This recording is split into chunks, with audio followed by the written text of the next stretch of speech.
So in order to find a specific product or category in the Aldi app, you have to follow the steps. First of all, go ahead and open up a browser, type in groceries.aldi.co.uk. That's going to take you to the official page. Enter in your credential and log in into your account. When you're logged into your account, that's going to take you to the home page, and this is basically how it's going to look like. Now, in order to look for a specific product or find a specific category, you have to first of all go to the tab from the top. You can go to groceries first of all. Have a list of category in the left hand side bar. Likewise, you could go ahead and search for the specific product, and you could also use the search bar tool feature in order to find a specific product. So I'm gonna go with the following.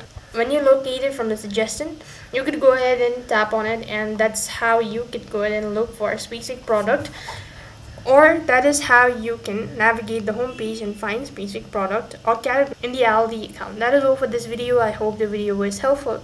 Make sure to like, share and subscribe to our channel. Thank you for watching. See you in the next video.